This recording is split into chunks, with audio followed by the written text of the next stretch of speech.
Eh ben, c'est parti. Bonjour à vous deux. Bonjour. Bonjour Gaëlle. Aujourd'hui, on est que tous les trois. Patrick s'excuse, mais déjà, numéro 2 du format de la saison 2, il fait faux bon. Donc aujourd'hui, on accueille Émilie. Euh, on va creuser le sujet, explorer le sujet de l'automatisation. Un sujet qui peut grandement nous aider, je pense, en tant qu'indépendant, entrepreneur, chef d'entreprise. Euh, Avant de plonger, est-ce que tu pourrais te présenter, s'il te plaît? Yes, bien sûr. Donc, tu l'as dit, je m'appelle Émilie. Je suis freelance depuis, j'entame ma 3e année. J'ai découvert, je n'ai pas un profil tech, ça il faut le dire, mais j'ai découvert la tech par le biais du no-code et notamment les automatisations et les systèmes d'organisation et les bases de données et les flux de données. Et aujourd'hui, j'accompagne les entrepreneurs du web, mais pas que, à structurer et améliorer les process pour passer du brouillard à un peu plus de clarté et pouvoir mettre vraiment leur vision de manière plus opérationnelle et plus efficiente. Super. D'accord. Donc toi, Émilie, nous, en fait, aujourd'hui, on voudrait revenir un petit peu sur la différence entre IA et automatisation. Est-ce que automatisation égale IA ou pas vraiment? Alors, je suis experte en automatisation en système d'organisation. L'IA et l'automatisation sont deux thématiques bien distinctes. L'automatisation, c'est le fait d'automatiser et de mettre en lien des actions avec un déclencheur qui va mettre en cascade derrière des actions, un enchaînement d'actions, une ou plusieurs, en fonction de plusieurs critères ou pas.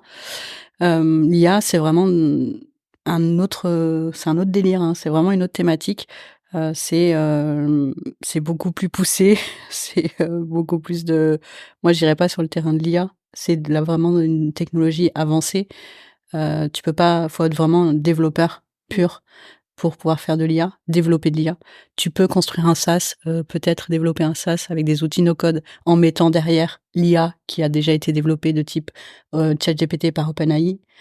Mais développer une IA, c'est pas du tout, c'est pas du tout mon activité en fait. Merci beaucoup du coup pour cet éclairage. On comprend mieux la différence entre intelligence artificielle qui peut être mêlée à des process d'automatisation ou pas.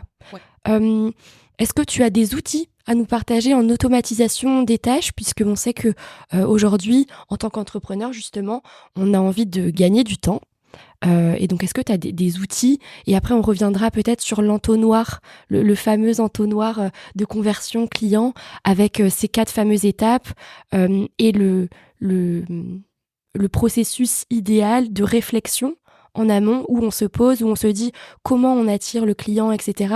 À quel moment je garde mon client et comment je peux automatiser des tâches pour gagner du temps dans mon tunnel de conversion. Ok, on va prendre dans Par l'ordre. étape, On va prendre par étape. Lily. Les outils, en fait, ça dépend de ton besoin. Un outil doit répondre à un besoin, mais pas l'inverse. Donc, il y a souvent le faux mot de l'outil qui sort, etc. Mais est-ce que tu en as vraiment besoin? Ça, c'est la première question. Des outils, un entrepreneur, il va avoir besoin de poser des rendez-vous. Donc, il y aura peut-être un outil de prise de rendez-vous. Il aura besoin d'un site internet. Du coup, dedans, est-ce qu'il veut mettre de l'acquisition de leads sur son site? Donc, il y aura un formulaire, puisqu'il va récolter de la donnée. Donc, un outil pour récolter de la donnée. Moi, mon chouchou, ça reste Tally, ça va être Fillout, qui ont des particularités assez poussées pour pouvoir justement faire voyager de la donnée derrière. Parce que dans le monde de l'automatisation, on va pas mettre de la donnée dans un fichier Excel ou on va pas mettre la donnée dans un fichier Google Sheet qu'on va aller à la main après rentrer dans notre CRM, dans notre monde à nous. Dans le monde de l'automatisation, on va aller faire voyager la donnée à partir du moment où elle rentre. Ça va déclencher derrière des actions en cascade de type, on va en parler dans le parcours client, mais clairement, on va avoir besoin de positionner des rendez-vous, donc Calendly, Cron, enfin peu importe, il y en a plein. On va avoir besoin de bases de données pour stocker de la donnée. Donc bien ça la peut ranger. être, voilà, pour avoir une meilleure gestion de données en fait. Un humain, un client, un prospect, c'est de la donnée. Derrière, il va y avoir de la prestation, c'est un produit, donc c'est de la donnée aussi. Et tout ça, il faut pouvoir le documenter de la même manière que dans la vraie vie, on a des armoires pour ranger les choses, on a des tiroirs pour ranger. On laisserait pas tout en vrac chez nous. ça doit être c'est le même principe pour les systèmes en fait d'entreprise. À partir du moment où tout est donné et donc tout doit être rangé. D'accord. Donc, si on revient là sur l'entonnoir marketing, donc pour nos auditeurs et nos auditrices, on va revenir sur les 4 grandes étapes que vous connaissez très certainement.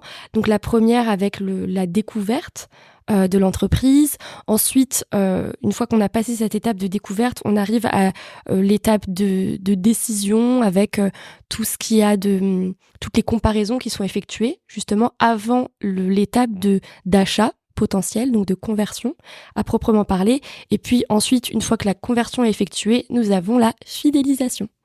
Donc ça, c'est l'entonnoir de conversion en marketing.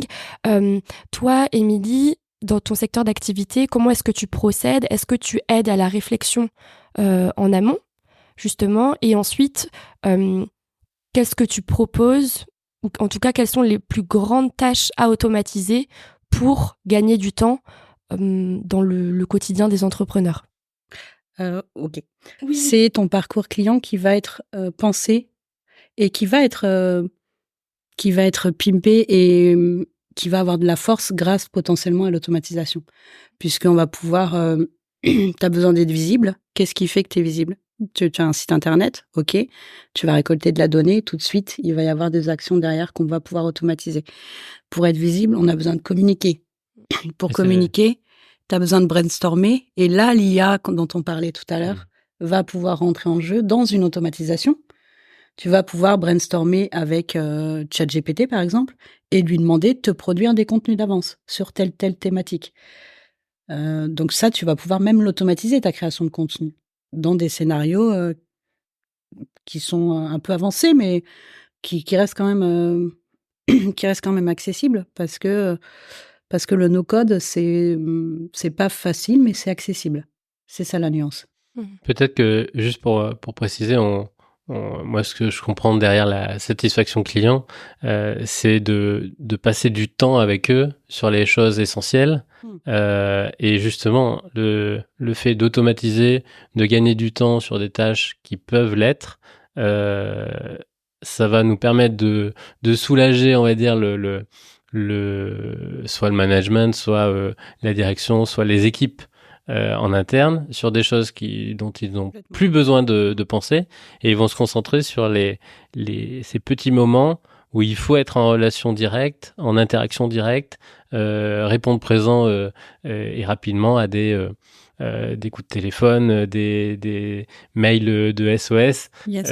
Et c'est là où on peut vraiment mettre la dose, quoi. Le parcours client, l'automatisation, elle peut vraiment apporter une belle plus-value au parcours client et pas le dénaturer, contrairement à ce qu'on pourrait penser. Dans l'inconscient, moins parce que ça commence à se vulgariser, mais il y a quand même encore une bonne partie des gens qui pensent qu'à partir du moment où on automatise des tâches et des actions humaines, on enlève le lien humain qu'on peut avoir avec un prospect ou un client. Alors que c'est l'inverse. Finalement, aujourd'hui, on reçoit tous, et je pense que les auditeurs, ça leur arrive aussi, dès qu'on achète un truc ou dès qu'on fait appel à un prestataire, on reçoit ce qu'on appelle un NPS.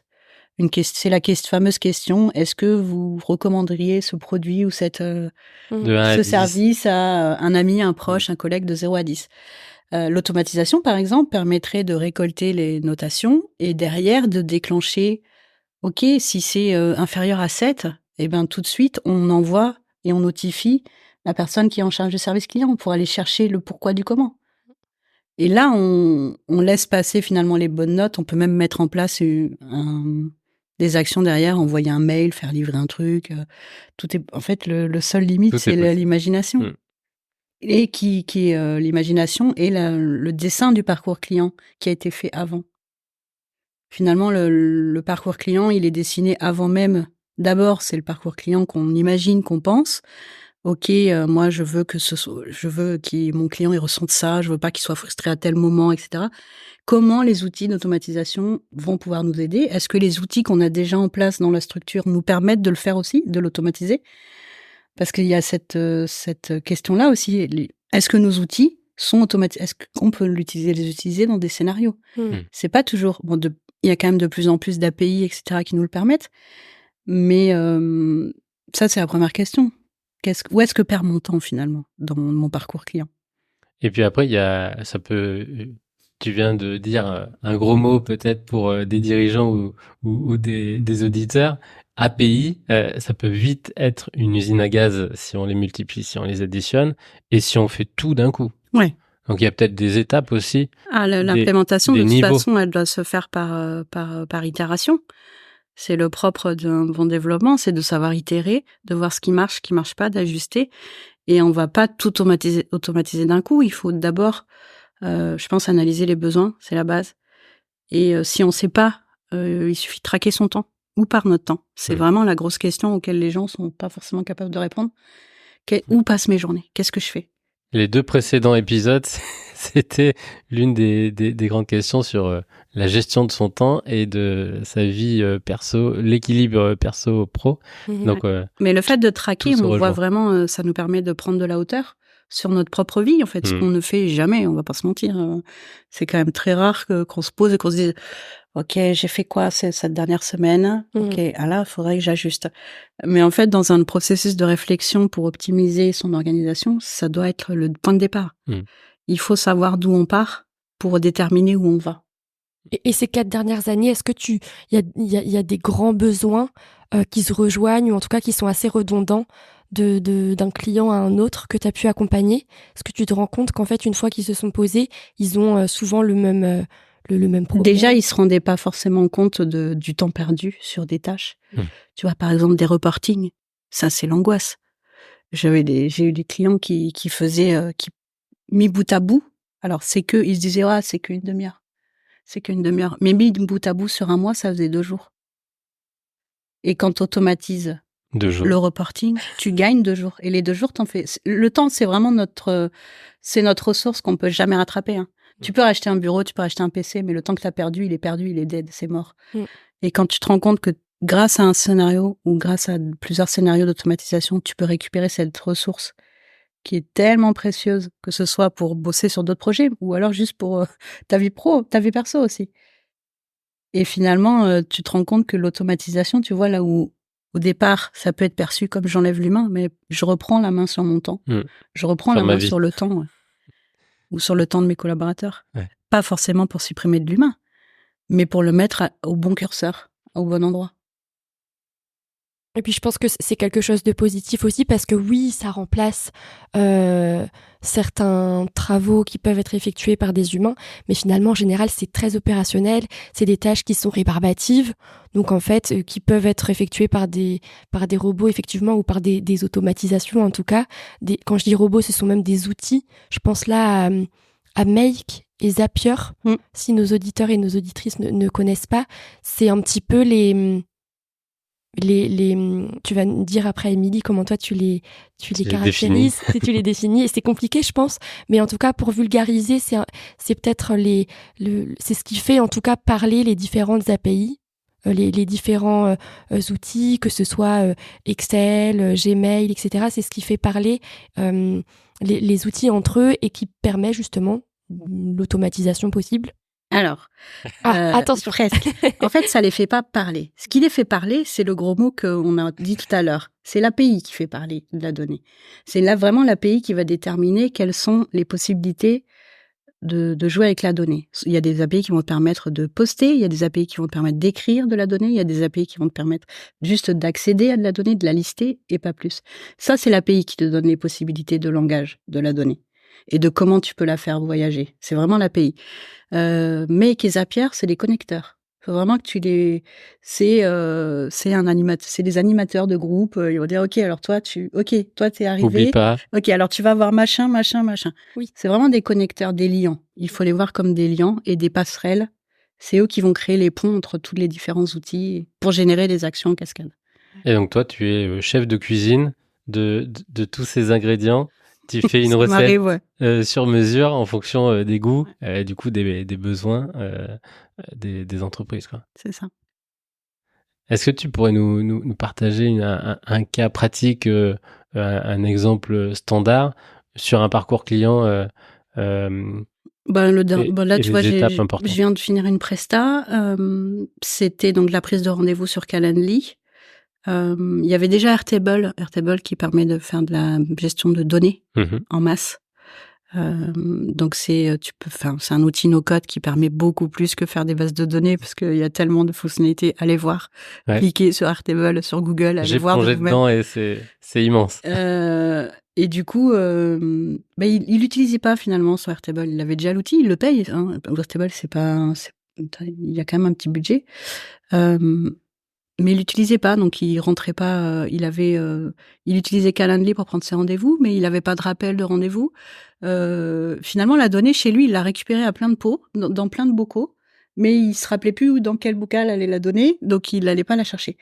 C'était quelqu'un qui avait à peu près 10 rendez-vous par mois, un prestataire de service, mais qui ne convertissait que 15% de ses leads, parce qu'il oubliait de les rappeler, par exemple. Ah oui. Et donc là, l'automatisation prend du sens parce que de la prise de rendez-vous, on l'automatise à rentrer le lead déjà dans la base de données, lui mettre une étiquette, savoir que c'est un lead, programme avec la date de rendez-vous. Forcément, la date de rendez-vous, elle vient s'insérer dans son autre outil no-code qui est Notion, dans lequel il a sa to-do, dans lequel il gère son organisation pro et perso. Donc, il a un rappel qui lui dit « Hey, oublie pas, demain, tu as rendez-vous avec un tel. Prépare. Va jeter un œil à son profil. Oublie pas de préparer ton rendez-vous. Voici la checklist à pas oublier de faire avant le rendez-vous. » Et derrière, son lead, il va voyager de manière automatique. C'est-à-dire que il va faire le rendez-vous, il va changer le statut de son lead et ça va le faire voyager automatiquement. C'est-à-dire que s'il passe le lead de Tucola Propal, ça va déclencher l'envoi automatique d'une séquence dans laquelle on a un récap de la proposition de prestation de service, un lien pour aller payer. Donc ça, c'est le premier cas. Et tout ça, c'est automatisé. D'accord, donc on comprend vraiment la notion indispensable de scénario. En fait, d'écrire le scénario, qu'est-ce qui va se passer, c'est ça, pour venir ensuite automatiser le parcours. Alors, généralement, c'est pas... le scénario, en vérité, il existe déjà. C'est des procédés qui sont déjà faits, mais à la main. Oui, à la mano, et on en oublie la moitié, ou ça nous plombe C'est ça. Généralement, ce que je fais, moi, je cartographie l'existant, et ça permet de voir toutes les petites mains. Voilà, chaque étape, est-ce que c'est une main ou c'est un robot, et qu'est-ce qu'on pourrait transformer en robot, sans pour autant que ce soit moins bien, ou est-ce qu'on peut le transformer en robot et l'améliorer aussi. Il y a ce truc-là de, ok, on professionnalise vraiment le parcours client pour qu'il y ait une belle expérience client. Et dedans, on met de l'automatisation. Et de 15, il peut passer à 50 ou 60% de... C'est ça. Normalement, il devrait perdre moins de leads. En tout cas, il aura le rappel. Ça va pas faire peut-être qu'il va le rappeler. Mais en tout cas, il aura mis plein mal de garde-fous pour faire en sorte de ne plus passer à côté. Et son parcours client va comme ça, il va avoir la propale. Il y a des scénarios dédiés à l'onboarding qui sont, à partir du moment où il a payé, il a une première séquence qui lui envoie la facture et puis qui lui dit bouge pas, la suite arrive, et puis derrière ça ouvre une autre séquence pour vraiment le remercier et qui lui ouvre un accès sur une interface, là aussi sur un autre outil no-code qui s'appelle Softair, qui permet d'avoir une application web. Softair permet, sans ligne de code, de créer une application web de même style que le coworking, là, par exemple, pourrait avoir un espace client sur le web avec une application no-code. Et donc, ça génère... Donc, le client, il voyage. Finalement, il est passé de prospect à la prise de rendez-vous. Il a voyagé tranquillement. Ça a créé son interface automatiquement. Ça lui a envoyé des liens personnalisés grâce aux scénarios qui ont généré eux-mêmes les liens. Dans la vraie vie, sinon, on aurait pris le client, on aurait été sur l'outil pour générer des liens personnalisés, on aurait cliqué. Et après, il y a la facturation automatique, l'envoi de la facture dans une séquence dédiée, etc. Ouais. Les rapprochements, tout. Ouais. Et finalement, lui, c'est un monde magique. Finalement, même lui, son parcours client, il a moins d'actions. Déjà, il a plus les clics qui n'ont pas de valeur ajoutée, on va pas se mentir. Et lui, il interagit vraiment qu'en visio, finalement, avec son client. Et donc, il perd pas le lien humain. Parce qu'il a plus d'énergie pour ses visios, vu qu'il perd moins de temps sur les clics. Il est plus focus sur la préparation de ses visios, sur l'écoute. Et il peut développer d'autres projets à côté. Et aller chercher ses kids à 16h à l'école. T'as une petite question comme ça. Est-ce que toi, justement, en tant qu'experte, quelle est la tâche que tu as automatisée et qui a vraiment... Mon parcours client. Le parcours client tout, Ouais. Mon parcours client, ouais. Donc, évidemment, tu es l'exception à ce qu'on dit. Mais j'ai mis du temps, hein. Ah, voilà, Mes les clients cordonniers sont les plus mal chaussés, bien souvent sûr, on dit. bien sûr, Ok. bien sûr. J'ai mis, je sais pas, presque 1 an à le faire, à me dire, bon, là, faut que je m'occupe de moi, quand même. Mais c'est parce que aussi, c'est encore une fois, il faut pas le faire trop vite. Tout ce... Oui. Mais oui, puis ça m'a permis de découvrir d'autres outils, etc., de bien choisir quel outil répondait vraiment à mon besoin. Parce que des outils de mailing, il y en a une pelletée, et ok, mais je veux faire quoi? Est-ce que je veux faire que de l'emailing? Est-ce que je veux faire d'autres contenus? Est-ce que je veux pas faire un peu de newsletter, etc. Donc, ok, mais lequel me permet de travailler le plus la donnée? L'idée, c'est pas d'y passer non plus 1 heure dessus. Et donc après, une fois que tu as trouvé l'outil, bah, ça va tout seul. Ça se dessine. Tu vois, moi, les gens prennent rendez-vous. Généralement, derrière, il y a une séquence qui arrive, une première, hop, qui explique le process. C'est quoi mon process de travail? On fait le rendez-vous. Derrière, après le rendez-vous, il y a encore une séquence, etc., etc. Il y a un truc de paiement. Derrière, ils payent et ça continue, comme pour mes clients, en fait. Génial. Je fais le lien avec le prochain épisode, Ouais. qui sera sur l'automatisation, ou en tout cas la génération des leads via LinkedIn grâce à l'automatisation de certaines tâches. Et je sais que ChatGPT aide à ça. Je sais que nous aussi, Émilie, on a eu l'habitude d'échanger via LinkedIn. Est-ce que c'est quelque chose que tu as mis en place? Est-ce que du tout? Pas sur LinkedIn? Non, je l'ai mis en place pour des clients, avec Phantom Buster notamment, qui permet de bien aspirer et de mettre en place des campagnes. Mais je l'ai pas fait pour moi, pour la simple et bonne raison que j'ai pas besoin, en fait. Généralement, mes leads, ils viennent à moi, ou c'est des leads que j'ai naturellement suite à des rencontres de la vraie vie, dans des salons ou dans des espaces de cowork. Donc j'ai pas eu besoin. Et on en revient là-dessus. Parce que tu as automatisé beaucoup de choses, tu peux te permettre de passer du temps en dehors du bureau, dans la vraie vie. Oui.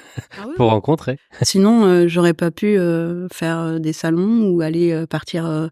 Tu vois, l'année dernière, j'ai fait le Web 2 Day 3 jours, etc., etc. J'ai fait le No Code Summit 2 jours et demi. Mais tu peux pas, en fait, si t'as pas un minimum structuré ton activité, et ne serait-ce que faire de la planification. Ça semble un gros mot pour beaucoup, mais en fait, et pour beaucoup d'entrepreneurs se disent, en se lançant dans l'entrepreneuriat: «Ah, l'entrepreneuriat, je vais être libre. Moi, je veux pas de contraintes». Sauf qu'en fait, le cadre, c'est le meilleur. Le cadre, c'est hyper salvateur quand on est entrepreneur. C'est le cadre qui nous permet de sortir du cadre. C'est parce qu'on a un cadre qu'on a de la liberté d'en sortir. Sinon, c'est le bazar. J'aurais un autre mot, mais sinon, c'est le bazar. C'est très bien. Est-ce qu'on fait une petite parenthèse sur l'intelligence artificielle? On a tendance potentiellement à tout mélanger. On se dit que ChatGPT, c'est aussi un outil d'automatisation. Quel est ton regard là-dessus? Pas du tout. Ça n'a rien à voir. ChatGPT, c'est une porte ouverte sur le monde. C'est ça, ChatGPT. C'est une porte ouverte sur la connaissance, sur toutes les données qu'il y a pu y avoir partout, tout le temps. L'automatisation, c'est vraiment ce qu'on vient d'expliquer, la connexion et le déclenchement, la réalisation d'actions suite à un déclenchement de quelque chose, un nouveau mail, le fait d'avoir appuyé sur un bouton. Enfin, il y a toujours, c'est un déclencheur, une action.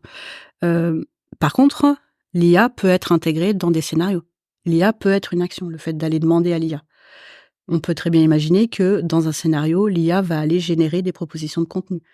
On peut imaginer que l'IA, demain vous sortez une newsletter, moi je la reçois, je veux que mon scénario, à chaque fois que je reçois une newsletter de tel expéditeur, me propose du recyclage de contenu issu de cette newsletter. Parce que je l'aurais mise dans une base de données, ou parce que ça l'aurait aspiré de ma boîte mail. Et derrière, je peux mettre un module ChatGPT d'IA. Mais c'est pas l'automatisation qui est l'IA, c'est l'IA qui vient dans l'automatisation et qui complète. Maintenant, on peut faire des chatbots et qu'on peut intégrer dans des scénarios. C'est-à-dire que le service client, on pouvait déjà l'automatiser, mais là maintenant, on pouvait automatiser l'envoi d'une séquence mail, etc. Là maintenant, on peut imaginer qu'il y a des tickets qui arrivent dans la boîte mail et ça va aller générer la réponse. Bon, moi, personnellement, je mets toujours un droit de regard et un droit de validation sur la réponse, je préfère. Mais en fait, si on est sûr de son prompt, le prompt, c'est les instructions qu'on va donner à ChatGPT, on peut déjà faire un support automatisé en intégrant l'IA dans un scénario. Maintenant, c'est encore plus fort. On pouvait déjà le faire avant sans l'IA, mais avec l'IA, ça vient renforcer le truc. Ça fait enfin, là, ils ont sorti, ces derniers mois, ils ont sorti Vision. Prenez une photo, je sais pas si t'as déjà essayé, Rodin? Non, pas encore. Pas encore, Ok. non plus. Vision, ChatGPT 4, ils ont sorti le fait de pouvoir envoyer une photo. Il arrive à trouver ce que c'est. Il arrive à pouvoir dire ce que c'est. Mais nous, pour les automatisations, par exemple, on peut lui envoyer un screenshot d'un scénario et lui dire, OK, comment je peux l'améliorer, par exemple? Explique-moi ce scénario. On peut lui envoyer le scénario, parce que les scénarios, on peut les exporter. Avec Make, en tout cas, ça fait des blueprints. C'est un mot barbare, mais c'est pour dire c'est le modèle, c'est le template. Et on peut l'injecter dans le ChatGPT et lui dire, explique-moi, ça fait quoi ça? Toi, pour quelqu'un qui connaît rien, vraiment, il va expliquer. Alors là, c'est un processus automatisé qui fait ça, qui fait ça, qui fait ça. Pour faire de la doc aussi, c'est super. Mais ils ont sorti, maintenant, tu peux cloner. L'IA peut te cloner. Oui. Visuellement et auditivement. vocalement. Oui, vocalement. Vocalement, oui. Ouais, exact. C'est assez hallucinant. Je voyais même, il y a une IA qui permet aujourd'hui, on peut lire un prompt, en fait, avoir les yeux complètement à côté du champ de lecture, enfin du champ de vidéo. Et en fait, l'IA fait en sorte que les yeux soient rivés sur la caméra. Donc en fait, on ne devine pas que la personne qui est filmée à l'instant regarde complètement à côté. Alors, il y a plein de choses comme ça qui... Non, il y a qui des sont bons possibles. technologiques qui se font et comme n'importe quelle avancée technologique, ça c'est bon et c'est moins bon côté. Mais ouais, il y a une grosse avancée sur l'IA et l'IA plus l'automatisation, on peut aller très très loin dans le parcours client. On peut peut-être revenir sur ta vision à toi, Émilie, pour clôturer cet épisode sur l'avenir de l'automatisation auprès des entrepreneurs, des solopreneurs. Est-ce que tu penses que demain, 100% des entrepreneurs feront appel justement à différents types d'automatisation pour avoir plus de temps pour eux? Alors, je dirais pas 100% des entrepreneurs, peut-être une grosse partie des entrepreneurs qui se lancent. En tout cas, de la nouvelle génération, ils baignent dedans. Non, les générations à venir, ils auront baigné dans ça. Je pense que beaucoup d'outils, enfin les outils, si la logique voudrait qu'ils vont commencer à faire beaucoup plus d'intégration et d'automatisation en interne, les outils nous permettront, c'est déjà le cas. L'emailing, par exemple, dans le parcours client, il y en a de plus en plus qui ont des automatisations intégrées. Au moment de l'inscription. Ouais, c'est ça. Et tu peux les renforcer avec de l'automatisation à l'extérieur de l'outil, mais c'est déjà en cours d'implémentation. On prend notamment le cas de Brevo, on prend le cas de MailerLite, on prend le cas de ConvertKit qui ont déjà en leur sein des automatisations. Et ça va devenir la norme, je pense. Et est-ce qu'il y a encore si on avait une baguette magique, qu'est-ce que tu mettrais en place pour les 2-3 prochaines années? Qu'est-ce que tu aimerais améliorer? Qu'est-ce que tu aimerais trouver comme outil? Moi, je suis bien déjà là. T'es bien? Franchement, j'ai une bonne stack. Alors, une stack, c'est aussi un autre gros mot. Ah oui, moi j'adore. C'est du vocabulaire. Une stack, c'est une boîte à outils. C'est la caisse à outils. Voilà, la stack, c'est votre caisse à outils. Qu'est-ce que vous y mettez dedans? J'aime bien la mienne. Et en même temps, j'ai toujours cette curiosité d'aller voir. Mais il faut lutter contre le FOMO. Le FOMO n'est pas toujours notre ami. Fear of missing out. Donc la peur de passer à côté d'un outil, de quelque chose d'important. C'est ça. Et la question à se poser, c'est ok, l'outil, il semble génial. Il y en a des outils, il y en a tous les jours qui sortent, des SaaS, il y en a tous les jours. Mais quand on a un système ou un début de système qui est fonctionnel, un outil, quand il sort, il y a forcément des bugs, il y a forcément des itérations derrière. C'est toujours le cas. Mais est-ce que le FOMO, il est surpuissant? Est-ce que je mets... Moi, c'est ma réflexion actuelle là par rapport à la sortie de Notion qu'a sorti Notion Calendar. En fait, ils ont racheté Cron il y a 2 ans, en 2022, et ils ont sorti là la nouvelle feature. Moi, j'utilise personnellement Google Calendar, ça me va bien. Mon système, il est carré, il est fonctionnel. J'utilise aussi Notion pour mon activité. Mais est-ce que j'ai vraiment envie de tester tout de suite? Oui. Alors que je vois, c'est la hype, quoi. Tout le monde en parle. Non, je m'attends un peu, personnellement. Parce que j'étais pas sur Cron, en fait. J'aurais été sur l'autre outil. Le FOMO m'aurait dit, naturellement, j'y vais, je bascule. Ouais. Et donc, c'est vraiment la question, même sur toutes les avancées technologiques, le FOMO, quoi. C'est vraiment faut vraiment s'interroger, se poser les bonnes questions. Est-ce que je mets en péril ma structure parce que c'est la hype? Est-ce que j'en ai vraiment besoin? Et est-ce que dans cette vision, ok pour les outils, mais tu fais partie d'une association? Oui. Est-ce que justement, dans cette vision de l'automatisation et de tous ces outils, il y aura de plus en plus de monde qui pourront nous aider?